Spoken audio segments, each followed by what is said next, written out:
Most people believe they'll recognize the exact moment things start going wrong. They imagine the dramatic version, empty shelves stretching down entire aisles, panicked shoppers ramming carts into each other, emergency alerts cutting into their favorite shows, news anchors using words like crisis and collapse in the same breath. They picture something cinematic, something obvious, something impossible to miss. But that is almost never how real pressure actually arrives. It doesn't knock loudly. It slips in quietly, through a price tag that's $2 higher than last month, through a brand that's been on your shelf for a decade that suddenly isn't there anymore, through a sale that used to run every other week that simply stopped. No announcement, no explanation, just gone. The store still looks normal, the lights are still on, most shelves are technically full, but something feels different, and you can't quite put your finger on it. That feeling is not paranoia. That feeling is a signal. Right now, across the United States, 12 of the most common grocery categories are showing exactly those early warning signs, simultaneously.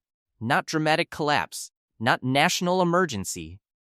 Just quiet, compounding pressure building underneath ordinary life, while most Americans continue shopping on autopilot, not realizing how many small changes are stacking up beneath the surface. The households that are already adapting aren't panicking. They're not stockpiling in fear. They simply started paying attention before everyone else did. Because real shortages almost never begin with emptiness. They begin with unpredictability. Let's get into it. 12. Eggs. Eggs are one of the few grocery items in America that expose inflation with complete honesty. A cereal company can quietly shrink the box by 2 inches and hope you don't notice. A chip company can inflate the bag with more air while charging the same price.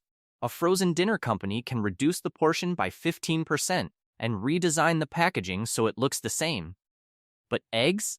A dozen eggs is still a dozen eggs. When the price doubles, there is absolutely nowhere to hide it. And tens of millions of American families have felt exactly that over the past few years, in a way that felt almost personal. The biggest driver has been avian influenza, bird flu outbreaks spreading through massive commercial poultry operations. When infection hits a large facility, millions of laying hens can be removed from production within 72 hours. The supply shock is immediate, and grocery prices respond almost instantly.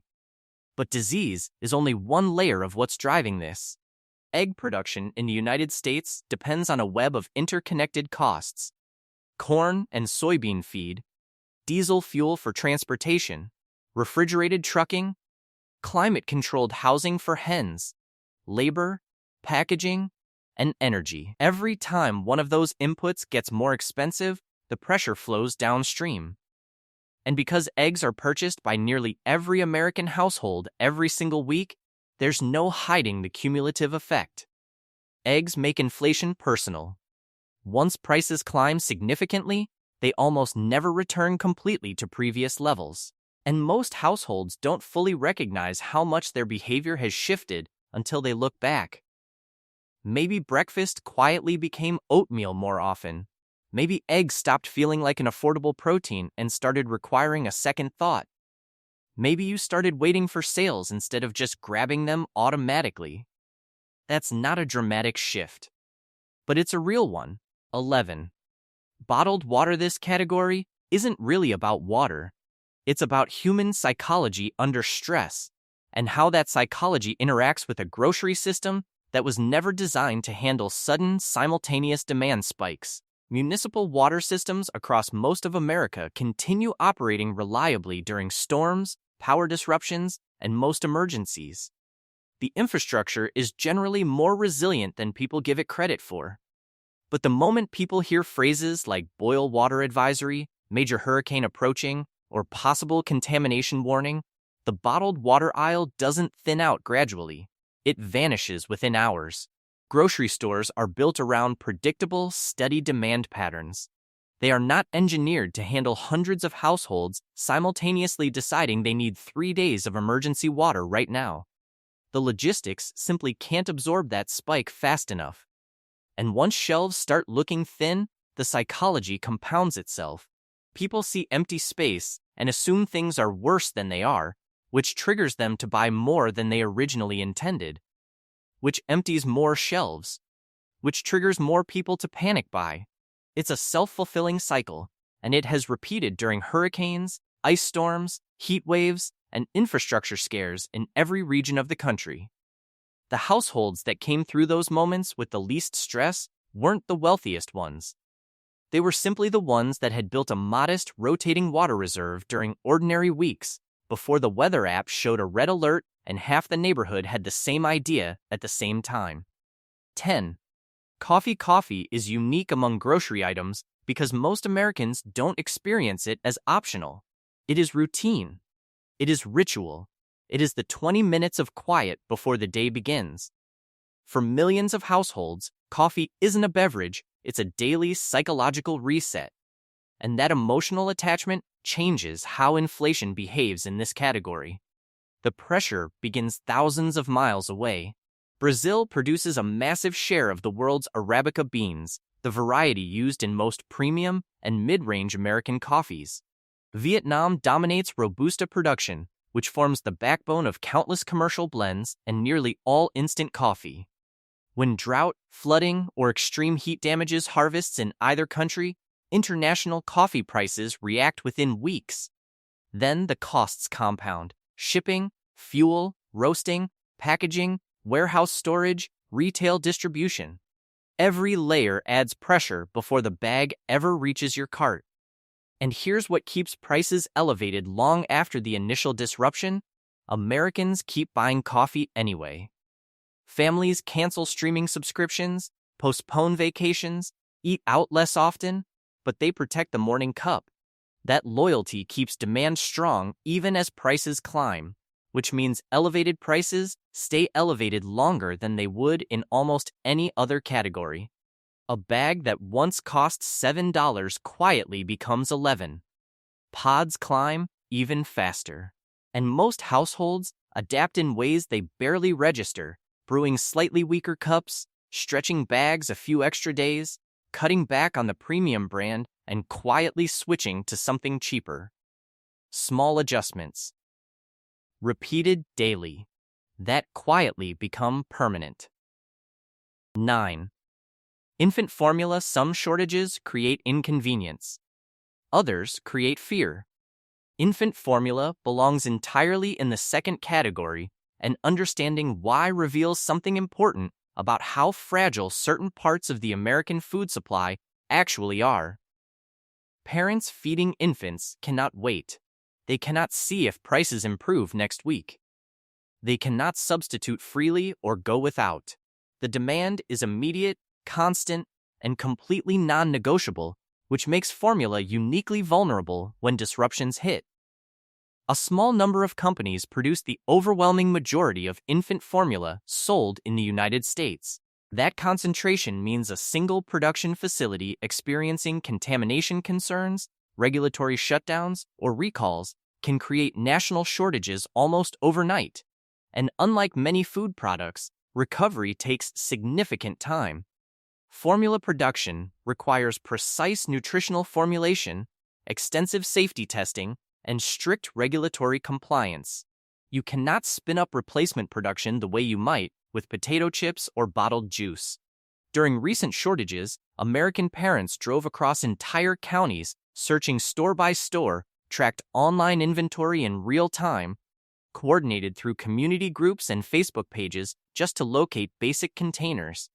That kind of desperation changes behavior fast.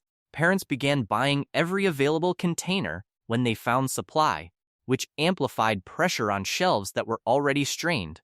Because infants, especially those on specialized formulas for allergies or digestive conditions, often cannot switch brands easily, price sensitivity almost disappears. Parents will pay whatever it costs. That combination makes infant formula one of the most structurally fragile categories in the entire grocery system. #8. Beef shortages often begin years before any American consumer notices them at the grocery store. That delay is what makes this category so uniquely difficult. When drought hammers major cattle ranching states, Texas, Kansas, Oklahoma, Nebraska, pasture quality deteriorates, water sources become unreliable, and feed costs spike sharply. Ranchers facing mounting losses begin reducing herd sizes to stay financially solvent, but rebuilding those herds doesn't happen in a season. It takes years. Producing a calf, raising it to market weight, and moving it through the processing system involves timelines measured in years, not weeks, which means the beef prices Americans see at the meat counter today often reflect decisions that ranchers made 18 months to 2 years ago. And because rebuilding happens so slowly, elevated prices tend to persist far longer than consumers expect. Most people assume beef prices will come back down, but the structural timeline of cattle production makes that assumption unreliable. American consumers have adapted by changing frequency rather than abandoning beef entirely. Smaller portions. More ground beef, fewer premium cuts. Beef used to flavor a dish rather than serve as the centerpiece. These shifts feel minor individually, but they represent a fundamental change in how millions of households eat, driven not by preference, but by sustained price pressure. #7. Pet food reveals something important about how Americans actually prioritize spending under financial stress. Households under serious budget pressure will reduce restaurant meals, cancel subscriptions, postpone home repairs, and skip vacations before they meaningfully cut back on what they feed their pets. The emotional bond is simply too strong. Pets are family, and that loyalty keeps demand for pet food remarkably stable even during economic downturns. But pet food depends on the exact same supply chains as human food: protein, grains, fats, packaging, transportation, refrigeration. Every cost increase that runs through the human food supply runs through the pet food supply too. Then a secondary dynamic appears: anxiety-driven purchasing. Pet owners know that sudden diet changes can cause digestive problems and health issues for their animals.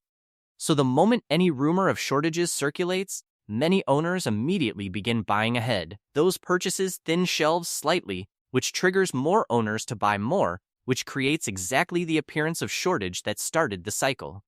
Because many owners remain loyal to specific brands and formulas their pets tolerate well, companies face less competitive pressure to keep prices down. And because pets genuinely cannot advocate for themselves, owners absorb price increases with very little resistance. The result is a category where inflation tends to be stubbornly persistent, and where most households don't fully recognize how much more they're spending until they sit down and actually calculate it. 6. Butter. There was a time when butter felt permanent. It was the kind of product people grabbed automatically, without checking the price, without comparison shopping, without a second thought. It sat quietly in the background of breakfast, baking, holiday cooking, and family recipes passed down through generations. That relationship has quietly changed. Butter begins with dairy, and dairy production depends on feed grain costs, weather patterns, labor availability, transportation, and the financial stability of dairy farms, thousands of which have closed across the United States over the past 2 decades. When those upstream pressures rise together, cream supply tightens. Less cream means less butter. Then seasonal demand arrives like clockwork. Between Thanksgiving and New Year's, millions of American households begin baking simultaneously. Cookies, pies, breads, holiday recipes. That concentrated demand collides with already strained inventories and drives prices to their annual peak. But the most important effects aren't visible in price data. Families bake less. Holiday traditions quietly shrink. Recipes get skipped. Cheaper substitutes replace ingredients that once required no thought. These changes don't appear in economic reports or inflation statistics, but they reshape the texture of American family life in ways that are real and largely irreversible. Inflation isn't only about paying more, It's about slowly losing routines that once felt effortless and permanent. 5. Olive oil demonstrates how a drought on another continent can quietly drain American household budgets 6 months later. Global olive oil production is heavily concentrated.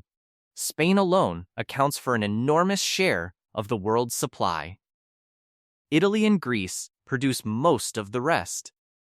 When extreme heat and multi-year drought conditions damage harvests across southern Europe, which has happened repeatedly in recent years, international prices react almost immediately.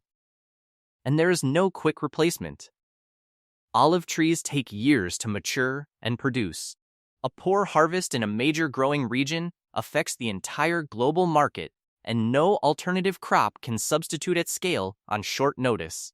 Then, secondary costs stack on top: glass bottles, shipping containers, transatlantic freight, import duties, domestic distribution, retail markup. By the time the bottle reaches your cart, a product that once cost $8 may cost $14 or $15 and show no signs of returning to previous pricing. What makes olive oil psychologically interesting is how invisible the financial impact feels in the moment. Consumers notice the higher price for a second, hesitate briefly, and buy it anyway because it's become embedded in their cooking routine. That autopilot response quietly drains grocery budgets week after week without triggering the kind of recalibration that a dramatic price jump might force. And because the underlying driver is climate, not a temporary supply disruption, this pressure may persist for years. Some of these price increases may simply be permanent. 4. Tomatoes are not just a produce item, they are infrastructure. Most Americans don't eat tomatoes directly every single day, but they consume tomato-based products constantly without thinking about it. Pasta sauce, pizza, salsa, ketchup, soup, chili, stews, frozen meals, packaged sauces. Tomatoes quietly underpin entire sections of the American grocery store. The majority of processed tomato production in the United States is concentrated in California's Central Valley, one of the most productive agricultural regions on Earth and one of the most water-dependent. When drought limits irrigation access or extreme heat damages crops, the effects cascade far beyond the produce aisle. Reduced harvests mean reduced tomato paste availability. Reduced paste means higher production costs for every sauce, soup, and packaged food that depends on it. Those costs flow to manufacturers, then to restaurants, then to retail grocery prices, and because tomatoes sit behind so many products, small increases repeat themselves across dozens of purchases every month. That's how household grocery budgets tighten without a single dramatic moment. Not one big shock, just hundreds of small increases arriving simultaneously from different directions, compounding quietly until the total becomes impossible to ignore. 3. Sugar and candy people dismiss this category. That's exactly why it matters. Sugar is not simply a baking ingredient, it is a foundational input across the entire American food system. Beverages, cereals, yogurt, condiments, sauces, snack foods, frozen desserts, packaged meals. The list of products with sugar as a core ingredient is essentially a tour of the entire grocery store. When sugar prices rise, driven by weather disruptions in Brazil and India, shipping delays, fertilizer costs, and energy prices, that pressure spreads across hundreds of product categories simultaneously. And manufacturers have become extraordinarily skilled at making those adjustments invisible. Candy bags shrink slightly. Promotions disappear. Containers hold fewer ounces at the same price. The changes arrive gradually enough that most consumers never calculate the cumulative impact. They simply feel slightly more stretched than they expected to be. That gradual erosion is the signature of modern inflation. It doesn't arrive loudly. It hides in repetition, in the small gap between what something used to cost and what it costs now, multiplied across every transaction, every week, every year. 2. Canned soup. Canned soup sounds completely mundane. That's exactly what makes it critically important. It fills a gap that almost no other food category handles as effectively, moments when everything else fails. Illness, exhaustion, power outages, emergencies, chaotic schedules. A kitchen stocked with fresh ingredients can still leave a household with nothing practical to eat immediately.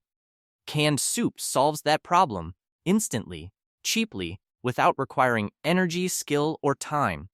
When broad financial pressure increases across the economy, millions of households naturally shift towards shelf-stable, low-effort foods. Demand for canned goods rises, while at the same time, rising costs in steel, aluminum, transportation, and industrial processing create upward pressure on prices. Manufacturers respond predictably. They simplify inventory first, eliminating specialty varieties and concentrating production on best sellers. Then availability becomes inconsistent. Then options narrow further. Consumers notice fewer choices long before they notice actual shortages. That pattern repeats across nearly every category under pressure. The first warning sign is almost never disappearance. It's reduced flexibility, fewer options, less variety, and the quiet sense that the store has somehow gotten smaller without anyone explicitly saying so. 1. Frozen vegetables. Frozen vegetables don't feel like a warning sign. That's precisely why they are one. Fresh produce creates a hidden problem for millions of busy American households: waste. Vegetables purchased with good intentions often spoil before they're used, especially during hectic weeks, unpredictable schedules, or tight budgets that make throwing food away feel genuinely painful. Frozen vegetables eliminate that problem entirely. They last months instead of days, remove the urgency from meal planning, and reduce the gap between intention and actual cooking. As financial pressure increases across households, more families shift toward reliability over ideal freshness. Frozen vegetables absorb that shift, and that rising demand places additional stress on frozen food infrastructure, which depends heavily on refrigerated storage, cold chain transportation, and consistent energy supply. When energy costs rise, and they have, frozen food costs rise with them. But the changes don't announce themselves. Bags get slightly smaller. Promotions disappear. The per-ounce price climbs in increments small enough that most shoppers never register them consciously. And most households never calculate the cumulative yearly impact directly. They simply feel a vague sense that groceries are taking more of the paycheck without being able to point to exactly where the money went. The real pattern behind all of this: here's what every item on this list has in common. None of them will collapse your household budget on its own. Higher egg prices are manageable. More expensive olive oil is frustrating. Smaller candy bags feel like a minor annoyance. Butter costing $1 more per pound is something you adjust for. But these pressures don't arrive one at a time. They arrive simultaneously across eggs, coffee, beef, pet food, butter, canned goods, frozen vegetables, and a dozen other categories, compounding against each other, month after month. While most households absorb each individual increase without fully registering the total accumulated weight. That's how grocery inflation actually changes American life. Not through sudden collapse, not through a single dramatic event. Through gradual erosion, the slow, quiet replacement of what things used to cost with what they cost now, until the gap becomes so wide that looking back feels almost disorienting. People who panic wait until pressure becomes obvious to everyone else. They rush to the store during the worst moments, when prices are highest, shelves are thinnest, options are fewest, and competition is strongest. They pay a premium for the privilege of waiting. People who prepare do the opposite. They move earlier, during ordinary weeks, when shelves are full, prices are manageable, and no one else has panicked yet. They buy an extra can here, an extra bag there, rotating their supply gradually so that when the pressure becomes visible to everyone else, they're already positioned. That difference isn't about wealth. It isn't about intelligence or preparation obsession or thinking the world is ending. It's about timing. And right now, before the dramatic version of this story arrives, the signals are already visible for anyone paying close enough attention to see them. The question isn't whether pressure is building. The question is whether you'll notice it before everyone else does. The households that come through difficult periods with the least stress are rarely the ones that reacted fastest. They're the ones that started paying attention earliest.